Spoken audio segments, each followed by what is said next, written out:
right, guys, so looking good. Now I'm just going to go ahead and add in some tree kind of trunks here as we create our forest. And I'll probably add in a few more with paint too. Okay, so we'll just kind of get started there. And I do want it to be fall time, so I'm thinking of using our golds and reds. So I'm going to kind of think about maybe like this is an oak tree here. And I'm going to add in some red here. And then I'll also add in some green because we'll put in also some kind of fir trees or pine trees like we did over here. Okay. Just to kind of make sense. And I am going to do it a little bit with some darker branches too. Just using the top of this, that tip right there, so that way I just get those little teeny tiny little lines and textures, and it's fun. Okay, cool. And so, let me think here. We need a little bit of yellow along in here. And so I'll do a few of these with marker. Then we're going to jump in and do some, let's keep this completely red. We want some beautiful colors here, but we're going to leave some parts red, some parts a little yellow, and kind of our orangish color there. It's going to be a little bit darker just because it is nighttime. So I might add a little bit of kind of our black in here just to kind of give a more of a silhouette and shadow like look to our trees. Why not? Okay, you don't have to. You can if you want to. I'm just having fun with it. And then let's just make it a little bit darker.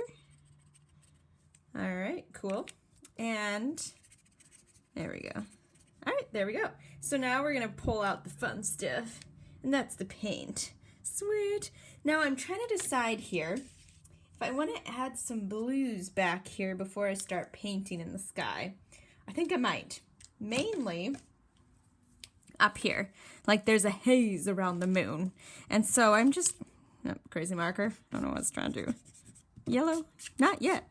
Okay, here we go. And so then I'm gonna go ahead and just take some blue and kind of just to create a haze around my moon before I start painting. Okay. And okay, there we go, because it's going to be nighttime, so it is going to be a dark sky, but I'm just kind of, all right, now I can't stop. I just got to, okay. But I am going to, so it is going to be darker, but I'm just getting some blue in. Maybe I should just keep it consistent, and I'm going to go ahead and keep adding some more blue. I am going to add black on top, but just to keep it consistent, I'm going to stick with adding a little bit more blue, since I just think it'll be cool. Okay. And we're going to sneak down here off to the edge. A little bit darker, a little bit more filled in. And then I can go back, and if I think I need to fill it in a little bit, so be it. Okay, I'm getting darker shadows like that as I add more lines on that side. All right. Okay, calm it down. All right, so now it's time for the paint. So I'm going to grab my paint, and then we are going to get started on painting. All right, so I'm going to need water bucket, paper towel, and my paint tray with my brush. All right, we'll catch you guys in just a sec. All right, so I've got my paper towel, water bucket. Don't hold your water bucket over your artwork. Just doing it so you can see. And brush. All right, so I'm going to sneak that little brush out of there. All right, and it looks pretty good. Sometimes the paint, I did wash this really well, but sometimes the blue paint will kind of stain the brush a little bit. Not a big deal. Now, one thing I'm going to do is erase my pencil lines here because I don't... You know, the moon, right? I want it to glow, so I've just, you know, erased most of the pencil line. It won't, some of it will still show up just to give that outline of the moon. Sweet. Now, here's a few things we can do.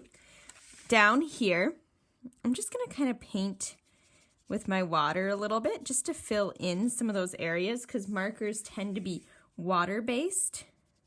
It's going to create kind of a light blue. So you can see that light blue happening. I'm not using a lot of it, but I am using some, especially just to give that glow around our moon. It's pretty fun. It's going to be kind of fun to do this with our trees too. So I'm just painting with water right now. I like doing that. It's kind of fun. Okay, just a little bit.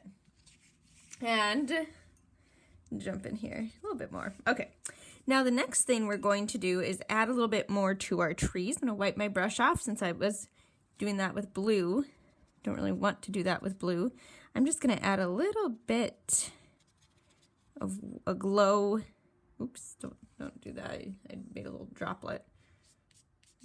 I'll go back over it. I'll have to go back over it with marker later, or make it into a little like wood stump. Just a happy accident there. Keep your paper towel by your water bucket. Okay. Okay, there we go. And so now I just want to add, before I get to the sky, let's add a few more trees. Wipe my brush off. And first I want to add a little bit more detail to my tree trunks, just because that marker was kind of running out. So I'm just going to add a little bit more kind of detail to my trees. All right, because they're farther away, I'm not too worried about getting them exactly perfect. I'm just kind of having fun. I mean, that's what this is all about anyway. Okay, just enjoying it and creating a forest back here, the forbidden forest, and just having fun. All right, there we go. All right, cool. It's looking good now, kind of filling out. So let's pull that over so you guys can see. And need a little bit more water. Whenever my brush is streaky like that, it just needs a little more water. The more you whoosh in the watercolor, that's what I like to call it, the darker the color will be. The more I add water, the lighter the color will be. So since this is at nighttime, I'm doing some layers to get some darker tones. And also because it just creates, like now it looks like some are farther away and some are closer. The ones that are lighter look like they're farther away. The ones that are darker look closer. And that's kind of cool. All right, so we got a good forest going on. Wash my brush off. Have my paper towel off to the side so I don't do any more drops. And let's make sure it's clean for my yellow. All right, so I'm checking my paper towel. It looks good. Let's add some yellow fall colors in there. All right, so I'm just kind of zig-and-zagging with my brush. Just kind of zigzagging here just to get that. I like that. I do like that yellow. It's cool. Okay, and then I'm going to jump to some red and a little more lighter, just a little lighter. If I want it darker, that's fine too. I'm kind of mixing it with the brown off to the side there. Let's add a little more yellow. But then those marker ones we did earlier kind of really nicely stand out. Okay. And let's add in a few more green trees. A little bit more water.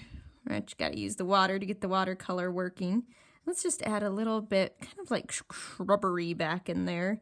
It's the forest, at least in Minnesota, forests have a lot of shrubbery. I don't know if you noticed that, but they do.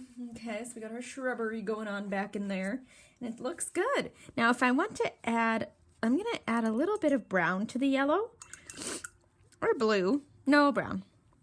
Because then it'll turn green, right? I'm a color scientist.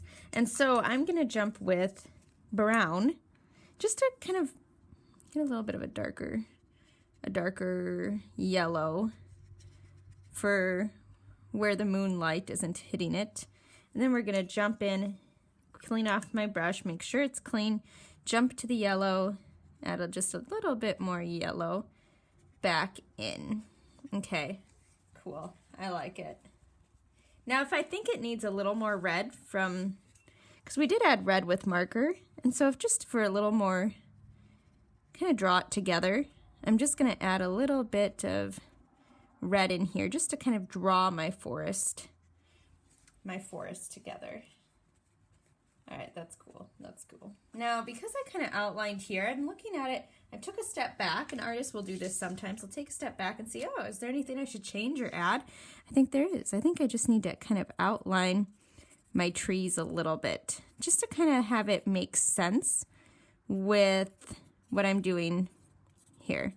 Okay, now this is drying pretty quick, but make sure yours is dry before you jump into outlining.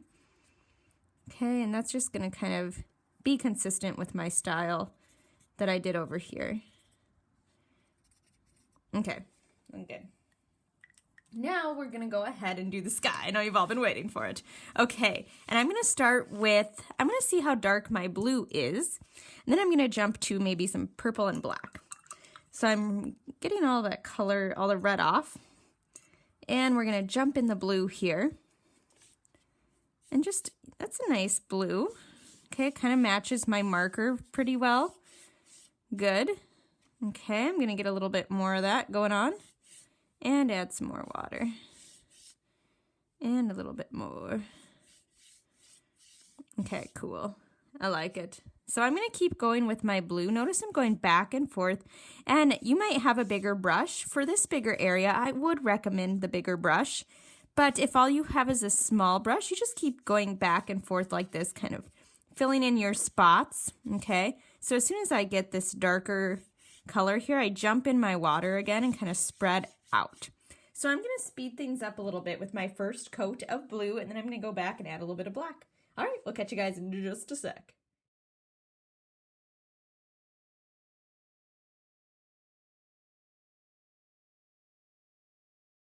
All right, friends, and so you know what I realized? When I did my happy accident there with my drop, because I was busy messing with the camera, I lost my moon. I forgot about it. I was talking, I forgot about the moon, or I was so focused on painting. I don't know what happened, but I forgot about the moon. So I'm going to take, I'll show you guys a little trick, a little tip here. I'm going to take some clean paper towel, dip it in the water. Remember where my moon was going. Do something called a wipeout. Now I have to be careful not to tear the paper. So just a little bit, and it got a little bit lighter there for where my moon can go. Okay, I won't want to do any more because it will tear the paper. But then I'm going to take an oil pastel later on and just go over that. Now something happened there. There's my drop. Okay, so then I'm just going to take a little bit of my water. Okay, pay attention while you're painting, friends. Just going to kind of spread that out a little bit. I'm hardly touching it, but just spread out my drop there. Make it a little less noticeable. Oh, maybe I should do that down here. What do you guys think? I'm going to do it. Okay, well, I'll go back with marker with that one. I think that'll work better. All right, and it's looking really cool, but let's add our next layer of paint. Okay, I'm going to have to be a little careful here because this isn't watercolor paint, and so, or watercolor paper. Of course, this is watercolor paint. You're like, Ms. Walters, come on now, you're using watercolor paint. I know, but this is not watercolor paper. So we have to be careful because we don't want to add too many layers on it because it will rip, okay? It will rip. So if you're ever painting at home and you're like, my paper's ripping. This is so sad. Why does this happen? It's because it's not watercolor paper, and even watercolor paper can rip if you are too heavy-handed with it. That means if you're not being careful or gentle with it and not taking your time with it, sometimes that can happen. Okay, but now it's really starting to look like night. I like it. And kind of sneak over here and kind of spread that out to where my moon's gonna go eventually. Now, if I'm gonna use oil pastel, I will have to wait till it dries. I'm gonna have to wait until my paper dries right there, or it will tear through the paper. Okay, so a little patience. Never hurt anyone in this case, even though I know sometimes it's hard to be patient. With watercolor, it's very important to be patient. It took me a long time to learn that, friends, long time. Okay, lots of torn paper and sad tears, but I made it. Okay, and then let's jump over here and just add a little bit more. Okay, I can tell that this part's getting a little flimsy, so I'm not really going to paint over that part again. Okay. Taking my time as I get in these areas. Spreading that out since I'm not using a bigger brush. Okay, let's see. Get a little bit more over here. Kind of spread that out there to keep it consistent.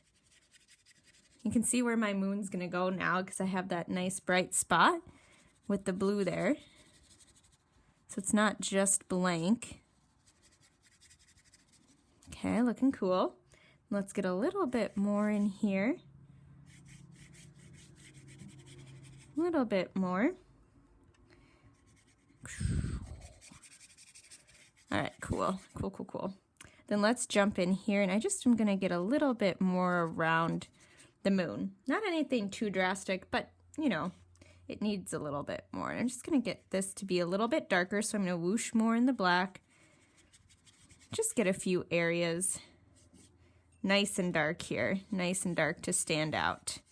Okay, I'm still taking into consideration to not tear my paper. I'm still thinking about that, right? That's important, very important.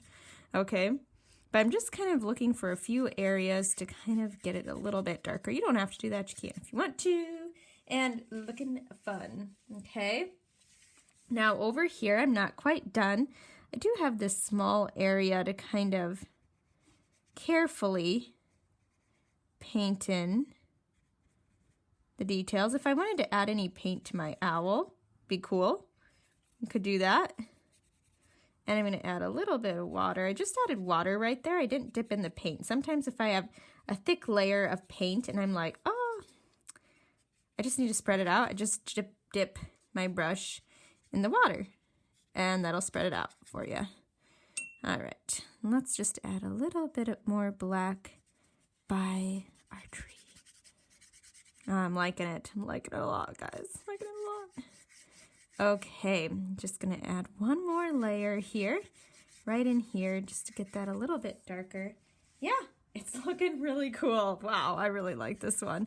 Really like how it turned out. Sometimes things turn out better than you think, and sometimes they don't. This one it did, and that's all right. All right, we're gonna jump in here, and there we go. Yeah, that's cool. I like it. All right, then we're gonna jump right in here, do a little bit more. Yeah, that's nice. Good stuff there. All right, and then you can, like, that's gonna be a perfect spot for my moon. Once I get my oil pastels, once it dries and I'm get ready for the oil pastels. All right, so I have to have some patience and let that dry. And then we'll catch you guys in just a sec. There's our owl. Sweet. All right, catch you later. Bye, friends. So now we're going to go ahead and with oil pastel, I'm going to add back in the moon I forgot about. So it's just going to brighten it up just a little bit here as we come back in and add in our moon. All right, there we go. Might just do a little bit more. Perfect. All right, we'll catch you guys later. Good luck on your creation of your owl and your mysterious story that goes with it. All right, we'll talk to you later. Bye.